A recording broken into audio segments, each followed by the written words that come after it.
अपने YouTube channel easy Hindi class में आप सभी का स्वागत करती हूँ। आज का हमारा विषय है शब्द विचार। शब्द क्या है, इनके प्रकार कौन कौन से हैं, इसके भेद क्या हैं। चलिए सारे विचारों को विस्तार से जानने की प्रयास करते हैं इस वीडियो में।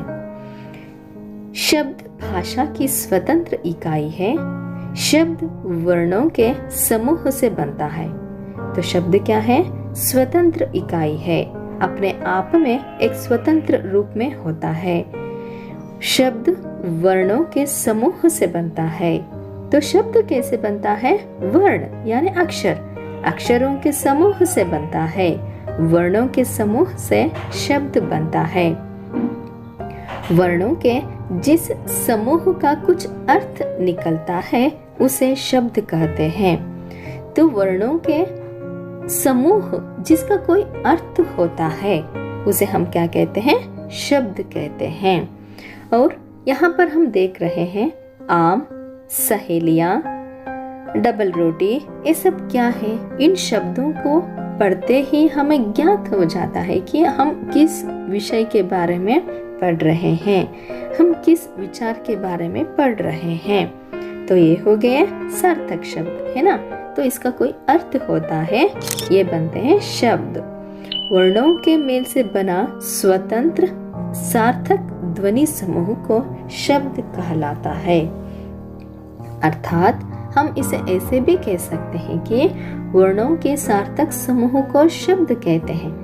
हमें पता है वर्णों के सार्थक समूह को हम शब्द कहते हैं। अर्थात दो या दो से अधिक वर्ण मिलकर शब्द बनते हैं, किंतु इसकी कोई आवश्यक शर्त यह भी है कि इसमें सार्थकता होनी चाहिए, इसका कोई अर्थ होना चाहिए, तभी क्या होता है? शब्द बनता है। जिसका कोई अर्थ नहीं होता वह शब्द नहीं होता, जिसका कोई अर्थ होता है वह शब्द होता है। जैसे हम यहाँ पर देख रहे हैं नीप है, ताजु है, इसमें भी वर्णों का समूह है, परंतु हम इसे शब्द नहीं कह सकते क्योंकि इसका कोई अर्थ नहीं होता। जैसे हम देखते हैं, हम पढ़ते हैं रोटी वोटी, रोटी का एक अर्थ है, वर्णों का समूह है, उसमें एक सार्थकता है। तो वो हो गया, रोटी हो गया शब्द। और वोटी, उसमें भी वर्णों का समूह है, परंतु हम इसको शब्द नहीं कह सकते क्योंकि इसमें कोई अर्थ नहीं होता। तो यहाँ पर हम पढ़ सकते हैं, यहाँ पर हम देख रहे हैं भाषा की दृष्टि से जिन वर्ण समूहों का कोई अर्थ नहीं होता उन्हें शब्द नहीं कह सकते। जिन वर्ण समूहों का कोई अर्थ होता है उसे हम शब्द कह सकते हैं। तो हमने जाना शब्द क्या होता है, कैसे बनता है। चलिए हम देखते हैं शब्द और पद में अंतर। शब्द क्या होता है और पद क्या होता है? प्रत्येक स्वतंत्र सार्थक वर्ण समूह शब्द कहलाता है। प्रत्येक हो, स्वतंत्र हो और सार्थकता हो, ऐसा एक वर्ण समूह को हम शब्द कहते हैं। जिसका अर्थ होना चाहिए, जिसका स्वतंत्र होना चाहिए, तो उसे हम शब्द कहते हैं। लेकिन जब उसी शब्द का प्रयोग वाक्य में होता है तो वह स्वतंत्र नहीं रहता है, बल्कि व्याकरण के नियमों में बंध जाता है और उसका रूप भी बदल जाता है। तब वह पद कहलाता है। अर्थात जब हम एक स्वतंत्र सार्थक शब्द को पढ़ते हैं, उसका कोई अर्थ निकलता है तो वह शब्द होता है। वही शब्द जब अपने आप में बंध जाता है, व्याकरण के नियमों में बंध जाता है, वाक्यों में मिल जाता है, तो शब्द एक दूसरे से मिल जाते हैं, बंध जाते हैं, तब क्या होते हैं? वही शब्द पद बन जाते हैं। यहाँ पर हम देख रहे हैं राम एक शब्द है, पुस्तक एक शब्द है, पढ़ता वह भी एक शब्द है यह भी एक शब्द है। तो ये सारे अलग अलग शब्द है, स्वतंत्र है ना। ये किसके साथ मिले नहीं है, किसी के साथ भी मिले नहीं है, किसी के साथ भी जुड़े नहीं है, कोई भी नियम में बंधे नहीं है। तो जब ये वाक्य में बंध जाते हैं, व्याकरण के नियमों में बंध जाते हैं, एक दूसरे के संबंध में बंध जाते हैं, मिल जाते हैं, तो यहाँ पर क्या हो जाता है, पद बन जाता है। यही शब्द वाक्य में पद बन जाते हैं जब ये एक दूसरे के साथ बंध जाते हैं। जैसे हम यहाँ पर देख रहे हैं, राम पुस्तक पढ़ता है। ये सारे शब्द मिलकर एक वाक्य बन गया। सब अपने आप में बंध गए हैं, नियमों में बंध गए हैं। यहाँ पर ये स्वतंत्र नहीं है, तो यहाँ पर ये हो गए पद। तो क्या है, शब्द और पद का अंतर हमने जाना है ना। तो शब्दकोश में हम ढूंढते हैं शब्दों का अर्थ, अलग अलग अर्थ यहाँ पर हम ढूंढते रहते हैं।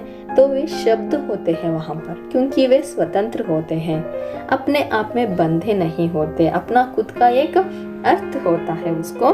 तो शब्दकोश में होते हैं शब्द, पद नहीं होते वहाँ पर, ये हमें ध्यान में रखना है। शब्दकोश यानी कि डिक्शनरी, है ना। तो चलिए अब देखते हैं शब्द के भेद। शब्द के कितने प्रकार के भेद होते हैं? मुख्य रूप में हम 4 प्रकार देखते हैं। पहला है उत्पत्ति के आधार पर, दूसरा रचना के आधार पर, प्रयोग के आधार पर, अर्थ के आधार पर। चलिए पहले हम देखते हैं उत्पत्ति के आधार पर शब्द कितने प्रकार के होते हैं। उत्पत्ति के आधार पर भेदों को जानने से पहले हमें उत्पत्ति, इसके बारे में थोड़ी जानकारी पाते हैं। उत्पत्ति, तो उत्पत्ति का अर्थ क्या है? जन्म, पैदाइश। तो हिंदी भाषा में जब शब्दों का जन्म हुआ, या हिंदी भाषा में जिन भी बातों के हम बातचीत करते हैं, उनमें उत्पत्ति के आधार पर शब्दों को 4 प्रकार के माने जाते हैं। कितने प्रकार के? 4 प्रकार के। सबसे पहले तत्सम शब्द पर चर्चा करेंगे। तत्सम शब्द वे शब्द, संस्कृत के वे शब्द हैं जिन्हें बिल्कुल वैसा का वैसा हिंदी में प्रयुक्त कर लिया जाता है। हिंदी ने उन्हें ग्रहण कर लिया है। जब हम अपने पुस्तकों में पढ़ते हैं, जब हम इन शब्दों को अपने पुस्तकों में पढ़ते हैं, तब वे हमें संस्कृत के नहीं लगते, हमें हिंदी के ही लगते हैं। लेकिन वास्तव में यह संस्कृत के शब्द होते हैं। इन्हें तत्सम शब्द कहते हैं, जैसे कि हम यहाँ पर देख रहे हैं। तत्सम शब्द क्या है? कन्या है, पुष्प है, विद्या है, हस्त, नृप, पुरुष, पवन, ये सभी शब्दों को, सारे शब्दों को हम अपने पाठों में, पुस्तकों में पढ़ते हैं। तब हमें ऐसा लगता है कि हिंदी के ही हैं, हम इसका उपयोग भी हिंदी में ही करते हैं। वास्तव में ये तत्सम के होते हैं, शुद्ध संस्कृत के होते हैं। हमें लगता है कि हिंदी के ही है ना, हिंदी के ही शब्द हैं, परंतु ये क्या है? संस्कृत के होते हैं, तत्सम शब्द होते हैं। अब हम आएंगे तद्भव शब्द पर। तो फिर तद्भव का अर्थ होता है तद जोड़ भव। तद माने ऐसा ही और भव माने हो, अर्थात ऐसा ही हो। कैसा हो? तद्भव जैसा हो, है ना। यानी कि संस्कृत के वे शब्द जिनमें थोड़ा सा रूप परिवर्तन होता है और वे हिंदी अर्थों में प्रयुक्त हो जाते हैं, उसका हिंदी अर्थ निकलता है। थोड़े से रूप परिवर्तन के साथ तद्भव शब्द बनते हैं। जो भी तत्सम के शब्द हैं उसमें थोड़ा सा रूप परिवर्तन हो जाता है और वे तद्भव शब्द बन जाते हैं। जैसे यहाँ पर है नयन, पंछी, हाथ, मुंह, आंख, सूरज, ये सब क्या है? तद्भव शब्द है। वास्तव में ये शुद्ध संस्कृत के होते हैं, उनका थोड़ा सा रूप परिवर्तन करके हिंदी में उपयोग करते हैं तो वे बन जाते हैं तद्भव शब्द। हिंदी में प्रयोग किए जाने वाले ऐसे शब्द जिनके मूल रूप संस्कृत शब्द होते हैं और वे हिंदी में बदले रूप में प्रयुक्त किए जाते हैं, है ना। तो हमने ये जाना क्या तद्भव शब्द कौन से होते हैं। तो तत्सम शब्द कौन से हैं? शुद्ध संस्कृत के वे शब्द हैं, वैसा का वैसा ही हम हिंदी में उपयोग करते हैं जिनमें कोई रूप परिवर्तन नहीं होता। तद्भव शब्द वे शब्द हैं जो शुद्ध संस्कृत के जरूर है, परंतु उसमें थोड़ा सा रूप परिवर्तन करके हम इसको हिंदी में उपयोग करते हैं तो वे हुए तद्भव शब्द, है ना। तो चलिए यहाँ पर हम देख रहे हैं कुछ ऐसे शब्द हैं जो तत्सम और तद्भव के हैं। ओष्ठ हम संस्कृत में क्या कहते हैं? वोष्ठ। उसी का थोड़ा सा रूप परिवर्तन हुआ, हमने उपयोग किया वोट, है ना। तो कोकिल से बना कोयल, छिद्र से बना छेद, दुग्ध से बना दूध, है ना। यहाँ पर देख रहे हैं गणना से बना गिनती, दधी से बना दही, निद्रा से बना नींद।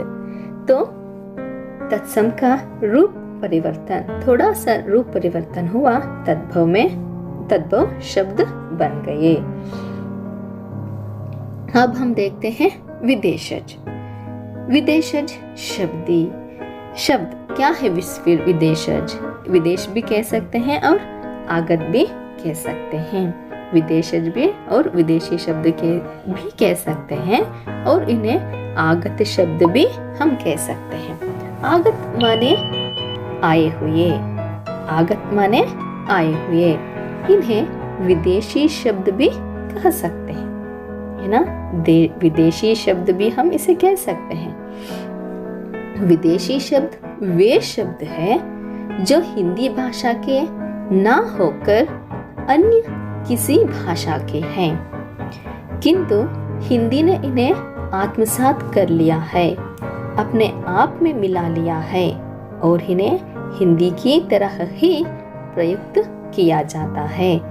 जैसे पुस्तकों में हम पढ़ते हैं स्कूल, शादी, आलू, ये सारे शब्द पढ़ते हैं, परंतु ये वास्तव में हिंदी के नहीं होते, किसी अन्य भाषा से हिंदी में सम्मिलित होते हैं। हिंदी में प्रयोग किए जाने वाले अन्य देशों की भाषाओं के शब्दों को विदेशज या विदेशी शब्द कहते हैं और आगत शब्द भी कहते हैं। जैसे हम यहाँ पर देख रहे हैं अंग्रेजी शब्द हैं पुलिस, फुटबॉल, है ना। इन शब्दों को हम आसानी से उपयोग करते हैं। सिनेमा, है ना, डॉक्टर, कंप्यूटर, परंतु ये सारे अंग्रेजी के शब्द होते हैं। तरीके, इनाम, कसूर, ये हो गए अरबी शब्द, है ना। तो फारसी के हो गए चश्मा, है ना, किशमिश, खुश, जहर, शादी। हाँ, शादी हम हर बार उपयोग करते हैं। नाव, है ना, गुलाब, ये सब कहाँ से आ गए? फारसी से आ गए।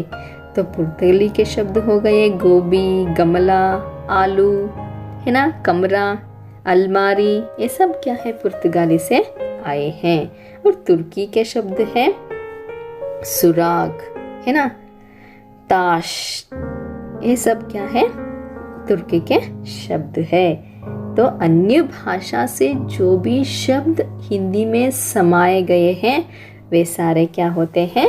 आगत या विदेशी या विदेशज शब्द होते हैं। चलिए अब देखते हैं अंतिम वाला जो है देशज शब्द है।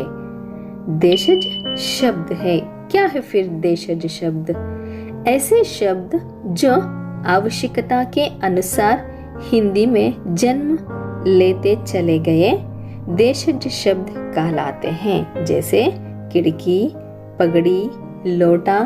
अर्थात क्या है फिर यहाँ पर देशज का अर्थ क्या होता है? इनका नाम से ही हमें स्पष्ट है। देशी मतलब ग्राम भाषा के, ग्रामीण भाषा के, गांव देहात के शब्द, वे शब्द जो मानक भाषा में प्रयुक्त नहीं किए जाते, शुद्ध संस्कृत के नहीं है, शुद्ध हिंदी के नहीं है, गांव देहात में बोले जाते हैं।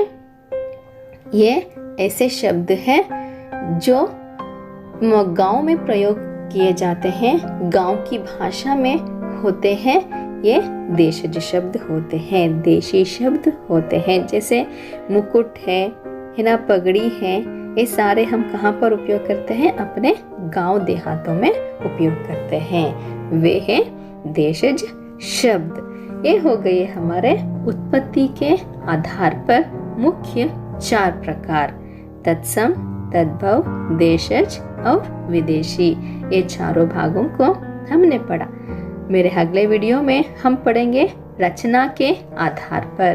तो रचना के आधार पर कितने प्रकार हैं, उसमें कौन कौन से हैं, क्या है, इन विचारों को हम मेरे आगे आने वाले वीडियो में हम देखेंगे। ठीक है, तो चलिए, अगर आप लोगों को मेरा वीडियो ज्ञानवर्धक लगा हो तो जरूर सब्सक्राइब करना ना भूलना, शेयर करो और लाइक भी करना ना भूलना। ठीक है, धन्यवाद।